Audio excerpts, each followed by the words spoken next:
Oh, that felt good. Welcome to WatchMojo.com, and today we're counting down our picks for another top 10 satisfying villain deaths in video games. Before we begin, we publish new videos every day, so be sure to subscribe for more great content. For this list, we'll be once again looking at the villains in video games we were ever so happy to see bite the dust. As you might expect, this entire countdown is one big spoiler, so you've been warned. Also, if you don't see an entry you thought should have made the cut, be sure to check out our original top 10 on this topic. Number 10, Pandak Baby Panay.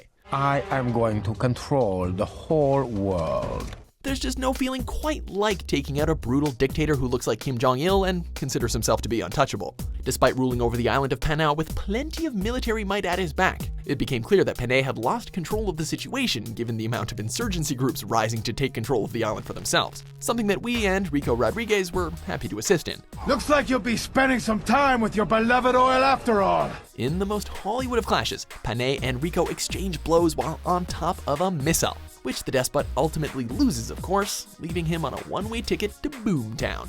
Hasta la vista, baby. Number 9, Handsome Jack, Borderlands 2. You want to stop the greatness that is Handsome Jack? There could not be a more fitting end to the CEO of the Hyperion Corporation and would-be ruler of Pandora. As the Vault Hunter, you've had to endure Jack's non-stop taunts, death threats, and bouts of insanity throughout the entire game. And while his selfish nature is ridiculously entertaining, it still feels so good to obliterate his plans and watch him give his final bitch. No, I can't. I like this.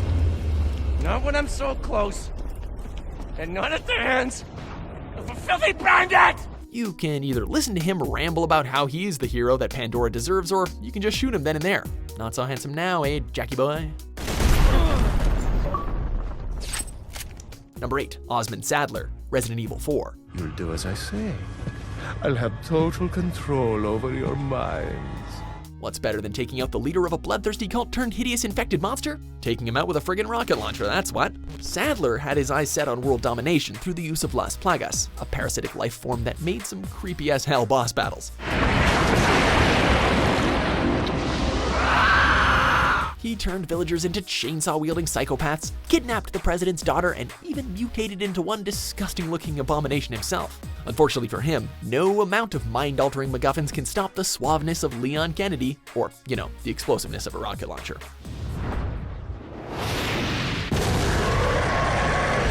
Number 7, Devin Weston, Grand Theft Auto 5. And I'm telling you that I don't give a flying After spending so much time with our 3 majorly flawed protagonists and overcoming insurmountable odds together, who could honestly choose anything but option C for the game's finale? Hey, we good, T? Never better, amigo. Out of all the douchebags that Franklin, Michael, and Trevor have come across, Devin definitely stood out as the worst. Far too rich for his own good, spineless, and as vain as they come, the boys finally got their revenge after kidnapping him, locking him in the trunk of their car, and pushing him off the edge of a cliff. It might not be the bloodiest of endings, but the build-up is so pitch perfect that by the time the car heads over the edge, it's almost beautiful.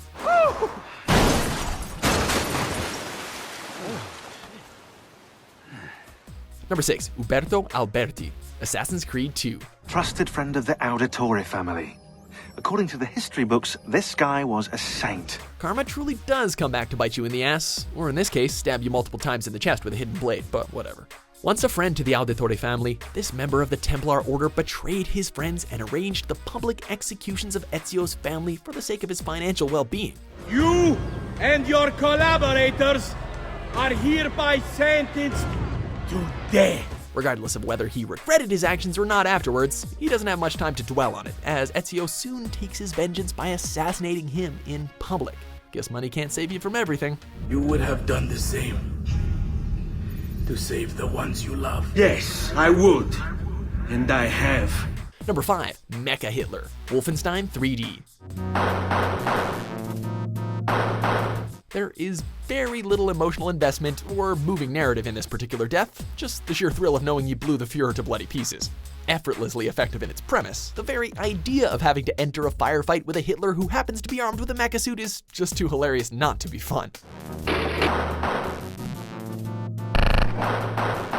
After gunning your way through an endless amount of Nazis and cultists, you finally come to the pièce de résistance, unloading clip after clip until the leader of the Third Reich is packed with so much lead he practically melts. classic. Auf Wiedersehen.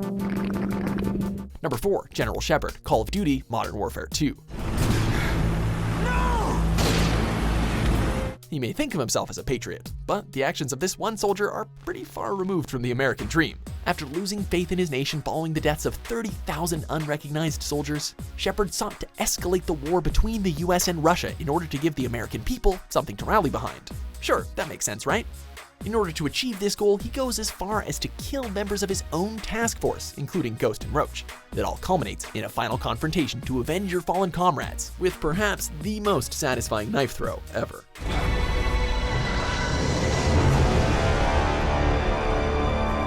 Number 3, Imlerith, The Witcher 3 Wild Hunt.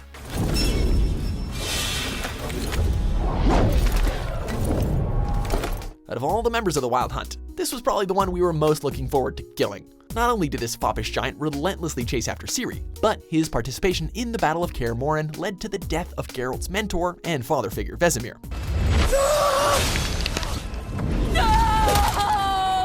As you can imagine, we were definitely ready for a sword swing and showdown, and while Imlerith's strength was undeniable, he was still not powerful enough to survive getting his face toasted inside of his helmet like a Hot Pocket. Nice hammer you got there. It'd be a shame if someone bashed you with it.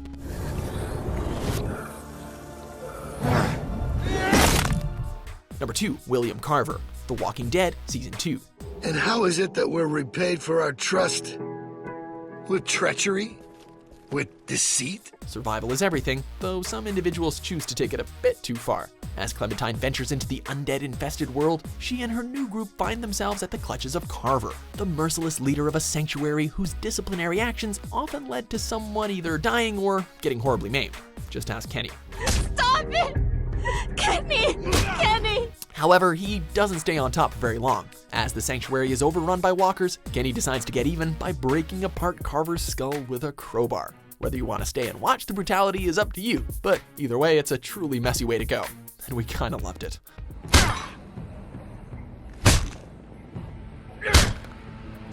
Number 1, GLaDOS, Portal. Congratulations. Was it worth it? Because despite your violent behavior, the only thing you've managed to break so far is my heart.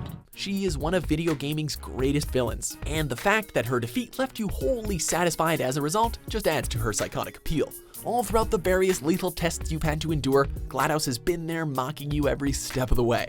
We are pleased that you made it through the final challenge where we pretended we were going to murder you. Always trying to have you killed, lying about the cake, messing with your companion cube. By the time you've reached the heart of the Aperture Science Facility, you were done being scared and ready to put this AI in her place. After melting her various AI cores, we can only watch in delight as the machine with a god complex faces the reality of losing. At least until Portal 2. Oh, it's you. You know her? It's been a long time. Do you agree with our picks? Check out these other great clips from WatchMojo and subscribe for new videos every day.